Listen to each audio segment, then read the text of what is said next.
after Moses led the people out of slavery in Egypt, they all had to spend a long time together in the wilderness. This was not easy for Moses nor for the people. When the going got rough, the people remembered the good times from before. They remembered the food and their homes, and some of them formed a "Let's Go Back to Egypt" committee.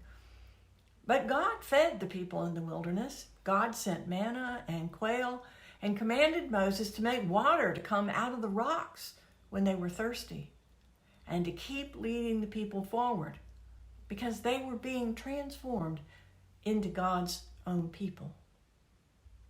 But it all took a long time. Sometimes Moses got mad. Sometimes the people got frustrated. Sometimes God lost patience, especially after the incident with the golden calf. But, the people had thought that Moses had brought them into the wilderness to die. And when he went up into that mountain topped with smoke and stayed there for a really long time, the people figured he must have died or something, that he wasn't going to come back, that this whole thing had been a terrible, terrible mistake, and they had been left alone, and hence the calf. So they were in pretty big trouble after that, and they had to wander for a good long while. But all along, it was God's plan for them to go forward to that place that God intended for them, a place called the Promised Land. As it turned out, most of the original people who came out of Egypt did not make it into the Promised Land. It was their children who crossed the Jordan. Not even Moses made it there, although he got to see it from a mountaintop before he died. God took him up there and showed it to him, the Promised Land. I know a place called the Promised Land.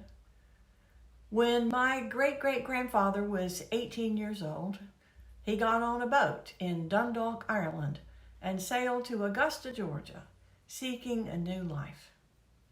He acquired some land in a newly formed county close to a big outcropping of rock known as the Stone Mountain.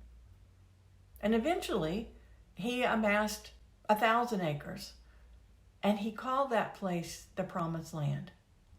It was his dream, I guess. His family was Roman Catholic, and in the area of Northern Ireland where they were from, the family went from being ruling chieftains to being disenfranchised from public life after that part of Ireland was unified with England the year of his birth. His way of overcoming all of that was to become a plantation owner, and he bought people to work the land, 26 in all. I wonder if he ever saw the irony that he went from being oppressed to being an oppressor. Anyway, 40 or 50 years after he died, 60 years after the Emancipation Proclamation ended slavery, the descendants of some of the enslaved people from the area bought the Promised Land. And it became a thriving Black community with homes and churches and shops. I ate lunch in the Promised Land restaurant there once with my mother after we discovered our long-forgotten connection with it. She had banana pudding, and I had apple pie for dessert. Now the county owns the property and is creating a museum in the 200-year-old still standing house that focuses on the transformation of the Promised Land from a plantation worked by slaves to a safe haven for Black people during Reconstruction to a thriving Black community in the 20th century and now the 21st. And so it seems that the Promised Land doesn't always turn out like we think it will. And nothing, not even the Promised Land, stays the same. Transformation is always what God is after. When God told Moses to lead the people on, Moses needed some reassurance. Even though Moses regularly met with God, both up on the mountain and in the tent of meeting outside the camp in the wilderness, Moses wasn't sure that God would be going with them on their journey.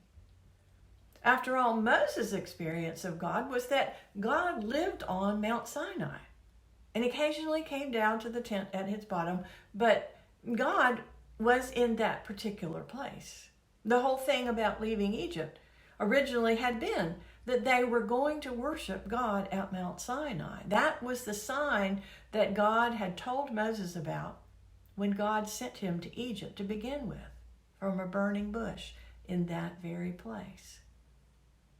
But here God was talking about them heading out again. And Moses wanted to be sure that God was going to go too. That this promised land was not going to be a foreign land, but finally home. God said that an angel would accompany them. Maybe it was the angel Michael. The text doesn't say, but Moses wanted more than an angel. Moses wanted God to go with them. And he wasn't afraid to keep asking until God said, okay, I'll do as you ask. We at St. Michael's have been in the wilderness for a while, and we long for a glimpse of the promised land too. But maybe it's not going to look like what we thought it was. What will happen between here and there might feel daunting. It's tempting to keep looking in the rearview mirror like the Let's Go Back to Egypt committee, to remember the known instead of looking forward into the unknown. But God calls us forward, not to sit still or to look backward. And our job is to ask God to go with us and to be willing to be transformed even when we'd rather keep everything just as it is. And so we'll be talking more together about what moving forward looks like for us in the coming weeks. Transformation is not painless, but God is faithful and reliable. Wherever it is that God is calling us to go, believe it, that God will be with us. All we have to do is ask.